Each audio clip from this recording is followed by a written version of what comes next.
Uhoraho mbega ngo ibikorwa byawe biraba byinshi, byose wabikoranye ubwitonzi, isi yuzuye ibiremwa byawe. Mutima wanjye singiza Uhoraho.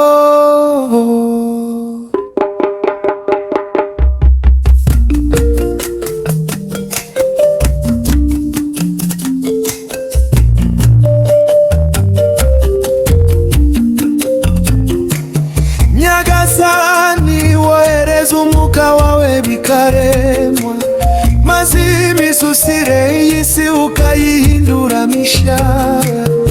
Imisozi uyivomerera uri hejuru yo, isi ukayihaza imbuto z'ibikorwa byawe. Umeza ubwatsi bw'amatungo n'imyaka muntu ahinga. Horaho mbega ngo ibikorwa byawe biraba byinshi, byose wabikoranye ubwitonzi, isi yuzuye ibiremwa byawe. Mutima wanjye singiza Uhoraho. Nyagasani wohereza umwuka wawe bikaremwa, maze imisusire y'isi ukayihindura mishya. Imisozi uyivomerera uri hejuru yo, isi ukayihaza imbuto z'ibikorwa byawe. Umeza ubwatsi bw'amatungo n'imyaka muntu ahinga. Horaho mbega ngo ibikorwa byawe biraba byinshi, byose wabikoranye ubwitonzi, isi yuzuye ibiremwa byawe. Mutima wanjye singiza Uhoraho.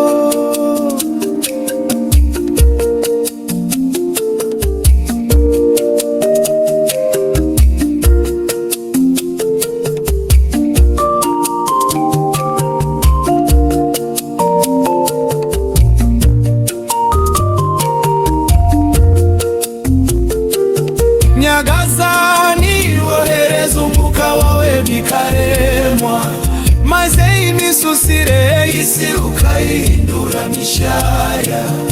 Imisozi uyivomerera uri hejuru yo, isi ukayihaza imbuto z'ibikorwa byawe. Umeza ubwatsi bw'amatungo n'imyaka muntu ahinga. Uhoraho mbega ngo ibikorwa byawe biraba byinshi, byose wabikoranye ubwitonzi, isi yuzuye ibiremwa byawe. Mutima wanjye singiza Uhoraho.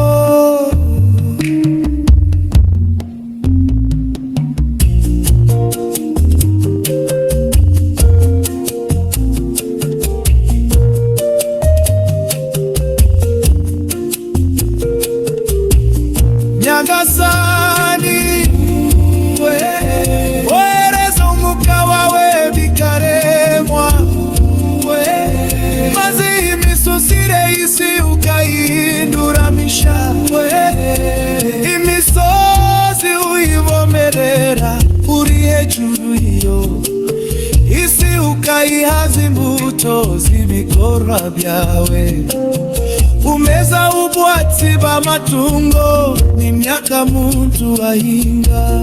Uhoraho mbega ngo ibikorwa byawe biraba byinshi, byose wabikoranye ubwitonzi, isi yuzuye ibiremwa byawe. Mutima wanjye singiza Uhoraho.